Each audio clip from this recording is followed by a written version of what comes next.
प्रधानमंत्री किसान सम्मान निधि के लाभ से अगर कोई किसान वंचित है तो उसको जोड़ने के लिए अभियान चलाती रहती है। अभी विकसित भारत संकल्प यात्रा के दौरान लगभग 1 करोड़ नए किसानों के नाम जोड़े गए किसान सम्मान निधि में। इसके बीच में भी हमने एक अभियान और चलाया था, उसमें लगभग 25 लाख किसानों के नाम और जोड़े गए। मैं माननीय सदस्य से पूरा विवरण प्राप्त कर लूंगा। पहले ये जरूर हुआ कि कुछ जगह राज्य सरकारों ने पूरे नाम भेजे नहीं थे सही, लेकिन पैसा सीधे प्रधानमंत्री जी का कहना है कि सीधे किसान के अकाउंट में जाए, किसी फर्जी किसान के अकाउंट में ना जाए। इसलिए लैंड सीडिंग का काम, कुछ महत्वपूर्ण चीजें हमने जरूर की कि जिसके कारण कुछ किसानों के नाम कम हुए थे, लेकिन बाद में जैसे जैसे राज्यों ने वो औपचारिकताएं पूरी कर ली, हम नाम जोड़ते चले गए हैं। अगर कोई जायज नाम, वाजिब नाम छूट गया है तो मैं आपके माध्यम से वचन देता हूं वो प्रधानमंत्री किसान सम्मान निधि में निश्चित तौर पर जोड़ा जाएगा। किसानों की आय के बारे में NSS की एक रिपोर्ट, वही हम लोग प्रमाणिक मानते हैं।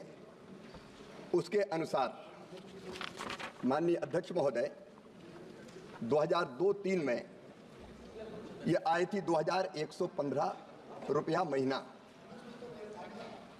ये बढ़कर 2018-19 में हो गई 10,218 रुपया महीना। और इसके बाद का सर्वे अभी नहीं हुआ, लेकिन मैं माननीय अध्यक्ष महोदय आपके माध्यम से सदन को यह बताना चाहता हूं कि प्रधानमंत्री श्रीमान नरेंद्र मोदी जी के नेतृत्व में किसानों की आय बढ़ाने के लिए निरंतर प्रयत्न किए जा रहे हैं। और उन प्रयत्नों को अगर आप देखें तो हमने 6 सूत्रीय रणनीति बनाई है। पहला, उत्पादन बढ़ाना। दूसरा, उत्पादन की लागत कम करना। तीसरा, उत्पादन के ठीक दाम देना। चौथा, अगर प्राकृतिक आपदा आए तो नुकसान की भरपाई करना। पांचवा, कृषि का विविधीकरण। और छठवां, जैविक और प्राकृतिक खेती को प्रोत्साहन। और इन उपायों के परिणाम स्वरूप माननीय अध्यक्ष महोदय 2019 में माननीय प्रधानमंत्री जी ने एक क्रांतिकारी फैसला किया कि फसलों के दाम, जो उत्पादन की लागत है उस पर कम से कम MSP के दाम 50% लाभ देकर घोषित किए जाएंगे। और तब से घोषित हो रहे हैं ये लगातार। उत्पादन बढ़ाने के लिए माननीय अध्यक्ष महोदय अलग अलग 109 बीजों की नई वैरायटी घोषित की गई, तो हम उन्नत बीज दे रहे हैं, मैकेनाइजेशन कर रहे हैं। आज ही प्रधानमंत्री जी नदी जोड़ों के एक बड़े प्रोजेक्ट पर मध्य प्रदेश और राजस्थान के बीच एक समझौता ज्ञापन हस्ताक्षरित हो रहा है। नदी जोड़ों कार्यक्रम चल रहा है सिंचाई की बेहतर व्यवस्था के लिए।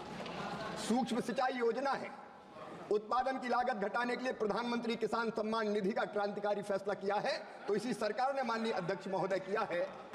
और उसके साथ साथ फर्टिलाइजर की सब्सिडी किसानों को बिफोर लास्ट ईयर दी गई 2,14,000 करोड़, पिछले साल 1,94,000 करोड़, और इस साल भी कोई कमी नहीं आने देंगे।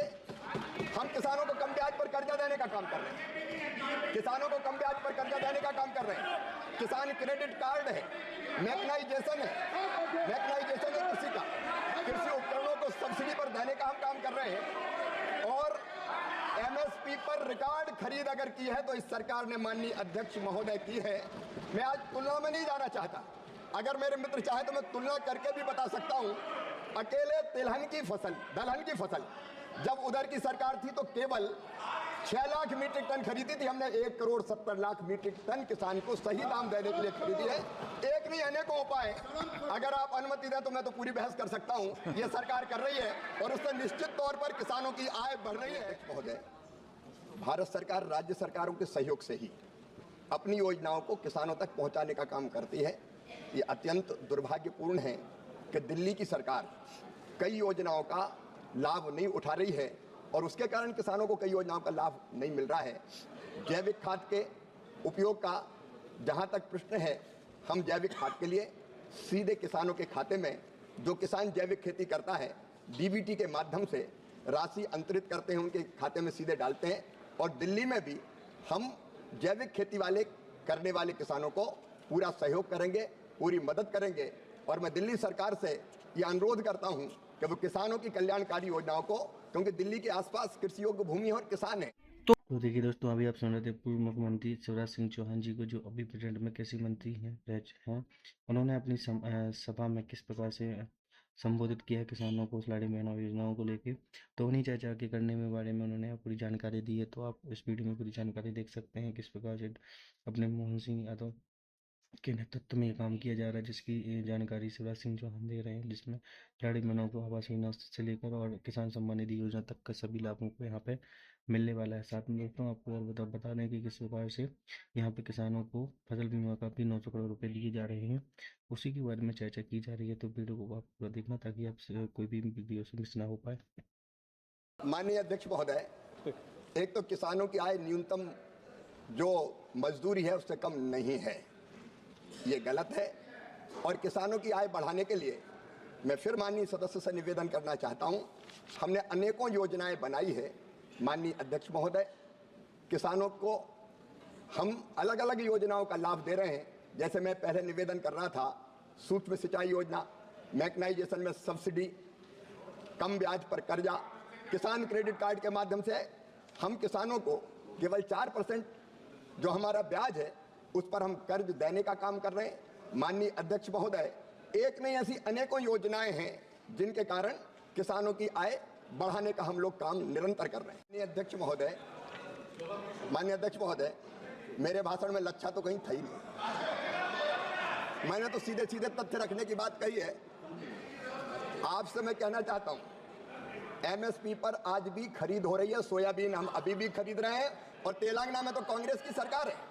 तेलंगाना की सरकार ने कहा कि सोयाबीन का किशन रेड्डी जी बैठे और ज्यादा खरीदना, टारगेट बढ़ाओ, तो उसकी अनुमति देने का काम भी इसी सरकार ने किया है। माननीय अध्यक्ष महोदय, अधिसूचित फसलों की एमएसपी पर खरीद हो रही है। डीएपी लगातार आ रहा है। किसानों की आय बढ़ाने के निरंतर प्रयत्न किए जा रहे हैं।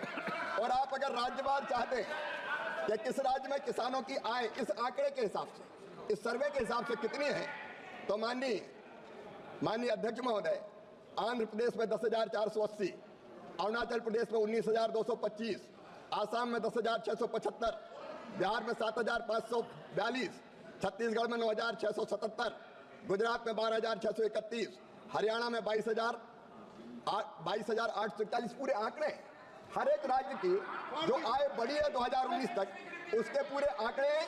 और 2019 के बाद और तेजी से ये आय बढ़ रही है। हम कोई कसर नहीं छोड़ेंगे। किसानों की आय बढ़ाने में, दुगनी करने में लगातार हम काम कर रहे हैं। तो किस माननीय अध्यक्ष महोदय, जब इधर की सरकार थी तो आय थी केवल 2,115 रुपया, अब बढ़ के वो हो गई है।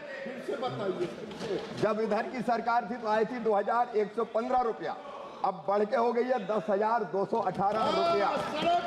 ये हुई है 2019 तक। 19 से लेकर 24 तक के आंकड़े नहीं आए अभी। अगले साल फिर सर्वे होने वाला है।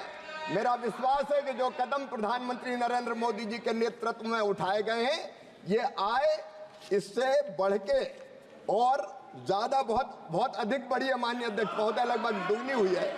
अब जहां तक बाजरे की खरीद का सवाल है, माननीय अध्यक्ष महोदय, हमारी योजना बाजरा खरीद की, लेकिन राज्य सरकार के ऊपर निर्भर करता है।